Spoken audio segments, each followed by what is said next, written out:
काँग्रेसने तेलंगणा विधान परिषदेसाठी 3 उमेदवारांची नावे जाहीर केली आहेत। यामध्ये विजयाशांती यांचाही समावेश आहे। 20 मार्चला तेलंगणा विधान परिषदेची निवडणूक पार पडणार आहे। अखिल भारतीय काँग्रेस कमिटीचे महासचिव के.सी. वेणुगोपाल यांनी याबाबतची घोषणा केली आहे।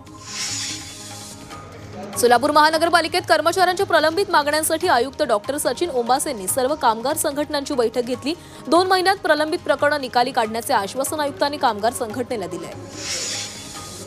मुंबईच्या माहीम स्थानकावरील पादचारी पुलाच्या कामाला वेग आलाय। माहीम स्थानकावरील प्लॅटफॉर्म क्रमांक 1 आणि 2 ला जोडणाऱ्या जुन्या पादचारी पुलाच्या जागी नवा पूल उभारण्यात येतोय। या पुलाचं काम डिसेंबर 2024 मध्ये पूर्ण होणं अपेक्षित होतं, मात्र अद्याप पुलाचं काम झालं नाहीये।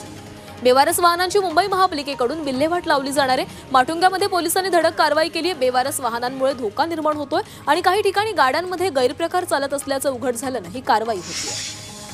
पुणे शहराचा पाणी पुरवठा अजूनही विस्कळीत आहे। पाणी पुरवठ्याचं वेळापत्रक कोलमडलंय। शहरातील विविध भागात अपुऱ्या पाणी पुरवठ्यामुळे नागरिक हैराण झालेत। पालिका मात्र नागरिकांच्या तक्रारींकडे दुर्लक्ष करते।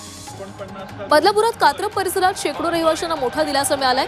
प्रशासनानं संपादित केलेल्या जमिनीवर आरक्षण न टाकता ते कात्रप परिसरातील स्वानंद अर्णव या इमारतीवर टाकलेलं होतं। याबाबत झी 24 तासनं बातमी दाखवल्यानंतर प्रशासनानं याची दखल घेतली आहे। गोंदियातील बोपाबोडी गावात शिवरायांच्या पुतळ्याच्या संरक्षणासाठी गावकरी एकवटलेत। शिवभक्तांनी मध्यरात्री शिवरायांच्या पुतळ्या ठिकाणी उभारण्यात आलाय। पुतळ्याची परवानगी न मिळाल्यानं प्रशासनानं पुतळा हटवण्याकरता प्रक्रिया सुरू केली, मात्र गावकऱ्यांनी कारवाईला विरोध केला। मुंबईतील गोरेगाव स्टेशनला फेरीवाल्यांचा विळखा पडलाय। गोरेगाव स्टेशनजवळ मोठ्या प्रमाणात छोटी दुकानं उभारली जात आहेत आणि त्यामुळे पादचाऱ्यांची मोठी गैरसोय होतीये। तरीही या फेरीवाल्यांविरोधात कोणतीही कारवाई होत नसल्याची तक्रार नागरिकांनी दिली आहे। टिटवाळ्यात एका कंपनीनं खोदून ठेवलेल्या रस्त्याच्या दुरुस्तीचे काम सुरू करण्यात आले। झी 24 तासने या रस्त्याच्या दुरवस्थेबाबत बातमी दाखवलेली होती आणि त्यानंतर प्रशासनाने याची दखल घेऊन रस्त्याच्या दुरुस्तीचे काम सुरू केलंय। भिवंडीतील मराडेपाडा ते अवलोटे फाट्याजवळ असलेलं गवत काढण्याची मागणी करण्यात आली आहे। या गवतामुळे वाहन चालकांना वाहन चालवताना प्रचंड त्रास सहन करावा लागतोय। तसंच गवतामुळे रस्ता दिसत नसल्यानं अपघात होण्याची ही भीती नागरिकांनी वर्तवली आहे। जळगावच्या पारोळमधील झाशीची राणी लक्ष्मीबाई यांच्या भुईकोट किल्ल्याची दुरवस्था झाली आहे। तसंच किल्ल्याचं बांधकाम जीर्ण झालंय, तर जिल्हा नियोजन समितीतून निधीला मंजुरी मिळूनही अद्याप किल्ल्याच्या सुशोभीकरण आणि दुरुस्तीची प्रतीक्षा आहे। बदलापुरातील कासगावात एका ओढ्यावर लाखो रुपये खर्च करून पूल बांधण्यात आला। या पुलाच्या दोन्ही बाजूला कुठलीही शेती किंवा लोकवस्ती नाहीये, त्यामुळे शासनाचा हा नेमका पूल कोणासाठी बांधला हा प्रश्न मनसेने उपस्थित केलाय। तसंच या प्रकरणाची चौकशी करण्याची ही मागणी करण्यात आली आहे। सध्या वातावरण कमालीची उष्णता वाढल्यानं उष्णतेचा पारा 45 अंशांवर पोहोचलाय, त्यामुळे भिवंडीत कलिंगड खरेदीसाठी लोकांची गर्दी झाली आहे। मागणी वाढल्यानं कलिंगडच्या दरातही वाढ झाली आहे। 8 ते 10 रुपये किलो दरानं मिळणारं कलिंगड आता 15 ते 20 रुपये किलो दरानं विकलं जातं। सांगलीत हिंदू एकता आंदोलन संघटनेच्या वतीनं आंदोलन करण्यात आलं। छत्रपती संभाजीनगरातील औरंगजेबाची कबर हटवावी या मागणीसाठी हे आंदोलन केलं गेलं। यावेळी जिल्हाधिकारी कार्यालयावर धडक मोर्चा काढण्यात आला। यवतमाळच्या दिग्रसमधील नागरिकांनी नगर परिषदेवर घागर मोर्चा काढलाय। भीषण पाणी टंचाईमुळे नागरिक नगर परिषदेविरोधात आक्रमक झालेत। तसंच पाणी पुरवठा सुरळीत करण्याची मागणीही यावेळी करण्यात आली। सांगलीच्या आमणापुरात कृष्णा नदीतील मासे मृत्युमुखी पडल्याच्या घटनेची प्रदूषण महामंडळानं दखल घेतली आहे। नदीत सोडलेल्या मिश्रित पाण्यामुळे हजारो मासे मृत्युमुखी पडल्याचा स्थानिकांनी आरोप केलाय। त्यामुळे नदीतील पाण्याचे नमुने तपासणीसाठी प्रयोगशाळेमध्ये पाठवण्यात आले। सांगलीतील मिरजमध्ये गांजा विकणाऱ्याला एका तरुणाला अटक करण्यात आली आहे। या तरुणाकडून 75,000 रुपयांचा 3 किलोचा गांजा जप्त करण्यात आलाय। शहरातील डॉक्टर बाबासाहेब आंबेडकर उद्यान या ठिकाणी हा तरुण गांजा विक्रीसाठी येणार असल्याची माहिती पोलिसांना मिळालेली होती। चंद्रपूरमध्ये भारत विरुद्ध न्यूझीलंड मॅचवर सट्टा लावणाऱ्या तिघांना पोलिसांनी अटक केली आहे। चंद्रपूर स्थानिक गुन्हे शाखेनं अटकेची कारवाई केली। आरोपींकडून 5 मोबाईल आणि 27,000ची रोख रक्कम जप्त केली आहे। लातूरमध्ये दहशत माजवणाऱ्यांची पोलिसांनी धिंड काढली। या 5 आरोपींनी अंबेजोगाई रोडवर एका 35 वर्षीय व्यक्तीला मारहाण केलेली होती। पोलिसांनी अवघ्या 3 तासात आरोपींना पकडून त्यांची शिवाजीनगर पोलीस स्टेशनपर्यंत धिंड काढली। नाशिक गुंडाविरोधी पथकानं मोठी कारवाई केली आहे। जीवे ठार मारण्याचा प्रयत्न, दरोडा, जबरी चोरी अशा गंभीर गुन्ह्यातील फरार आरोपी सागर म्हस्केला पोलिसांनी अटक केली आहे। अहिल्यानगरमधून गुंडविरोधी पथकानं त्याला बेड्या ठोकल्या।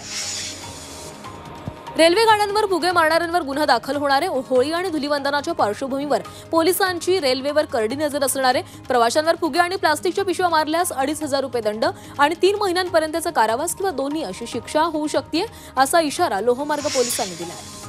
होळीच्या पार्श्वभूमीवर नागरिकांनी कोणत्याही प्रकारची वृक्षतोड करू नये असं आवाहन मुंबई महानगरपालिकेने केलंय। अनधिकृत वृक्षतोड झाल्याचं आढळून आल्यास त्याबाबत पोलिसात तक्रार करण्यात येणार आहे। तसंच संबंधितांविरोधात दंडात्मक कारवाई करण्यात येईल असा इशारा मनपाने दिला आहे। नाशिकच्या चांदवडमध्ये एका महाविद्यालयातील विद्यार्थ्यांनी सोलर आणि इलेक्ट्रिकवर चालणारी हायब्रिड कार बनवली आहे। यावेळी महाविद्यालयातील प्राध्यापकांनी विद्यार्थ्यांनी बनवलेली ही कार चालवून पाहिली। तसंच विद्यार्थ्यांच्या या आविष्कारामुळे त्यांचं सर्वत्र कौतुक केलं जातं। नाशिकच्या पानेवाडीत एका कंपनीमध्ये इंधनाची टाकी आणि इंधन वाहिनीला कृत्रिम आग लावण्यात आली। कंपनीमध्ये आग लागल्यास ती कशी विझवली जावी यासाठी हे प्रशिक्षण देण्यात आलं आणि यावेळी पाणी आणि फोमचा वापर करून 20 मिनिटात ही आग विझवली गेली। मोबाईल वापरणाऱ्या ग्राहकांची संख्या 118 कोटींवर गेली आहे। ट्रायच्या अहवालानुसार मोबाईल आणि लँडलाईन दोन्हींमध्ये सर्वाधिक ग्राहक हे जिओचे आहेत। शहरात मोबाईल वापरणाऱ्या ग्राहकांची संख्या ही झपाट्याने वाढली आहे। घराबाहेर कोणत्याही प्रकारचा झेंडा लावण्यासाठी महापालिकेची लेखी परवानगी बंधनकारक असणार आहे। अधिकाऱ्यांच्या लेखी परवानगीशिवाय राजकीय पक्षांचे अथवा अन्य कोणत्याही खासगी झेंडे, जाहिरात फलक घरांच्या बाहेर सोसायटीमध्ये लावता येणार नाहीत। महापालिकेने उच्च न्यायालयामध्ये ही भूमिका मांडली आहे। आंब्याच्या हंगामाच्या सुरुवातीच्या काळात नैसर्गिकरित्या पिकवलेला आंबा बाजारात येत नाही आणि त्यामुळे आंब्याला पिकवण्यासाठी घातक रसायनांचा वापर करण्यात येतो। या घातक रसायनांमुळे आरोग्याला गंभीर धोका निर्माण होण्याची शक्यता आहे असं तज्ज्ञांनी म्हटलेलं आहे। साताऱ्यातील कराडमध्ये आज उपमुख्यमंत्री अजित पवार दौऱ्यावर आहेत। स्वर्गीय यशवंतराव चव्हाण यांच्या 112व्या जयंतीनिमित्तानं अजित पवारांनी त्यांना अभिवादन केले। यावेळी अजित पवारांसोबत पुनर्वसन मंत्री मकरंद पाटील आणि तसेच अनेक मान्यवरही उपस्थित होते। नाशिकच्या येवल्यात भाजपच्या वतीनं कॅम्प आयोजित करण्यात आला। या कॅम्पमध्ये केंद्रीय वस्त्रोद्योग मंत्रालयामार्फत विणकर बांधवांना विणकर पहचान कार्डचं वितरण करण्यात आलं। या कार्डचा फायदा विणकर बांधवांना होणार आहे। या योजनांसाठी विविध योजनांसाठी त्यांना हे कार्ड वापरता येईल।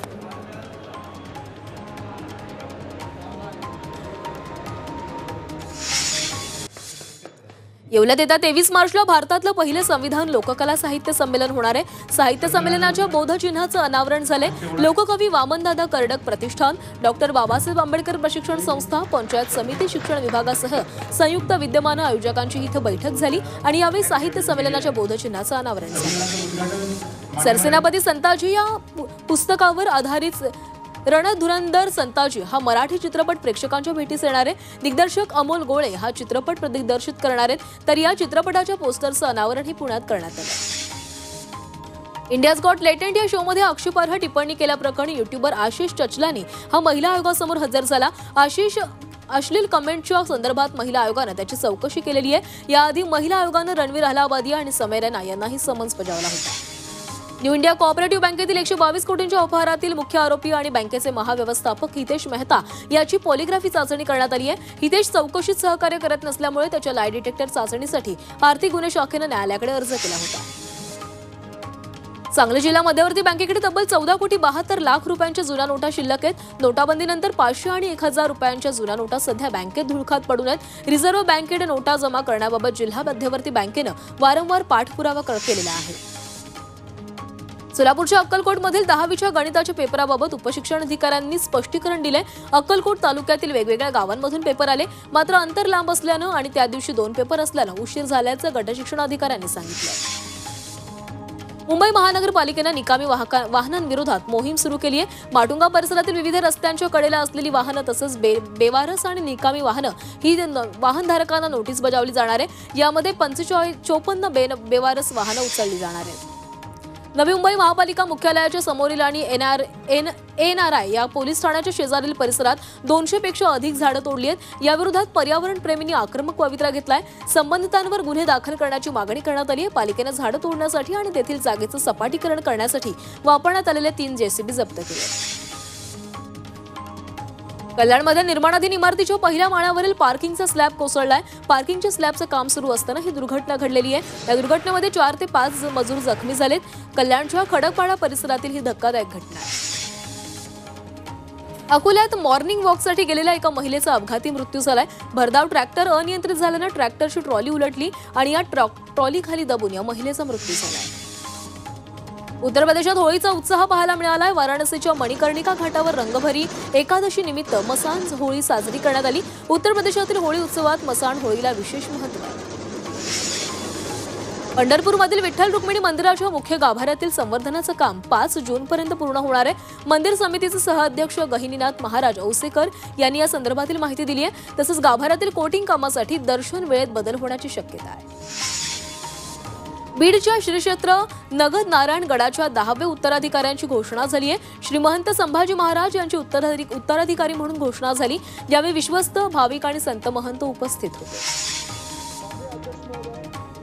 सोलापुरातील आमदार सचिन कल्याण शेट्टी विधानसभेत औरंगजेबाचं स्टेटस ठेवणाऱ्यांच्या विरोधात आक्रमक झालेत। औरंगजेबाचं स्टेटस ठेवणाऱ्यांच्या मुसक्या आवळल्या अशी मागणी विधानसभेत सचिन कल्याण शेट्टींनी केलेली आहे। तसंच औरंगजेबाचं स्टेटस ठेवण्याचं प्रमाण वाढवण्याची खंतही व्यक्त झाली।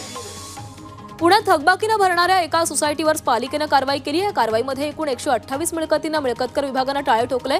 या संस्थेकडे 345 कोटी रुपयांची थकबाकी आहे।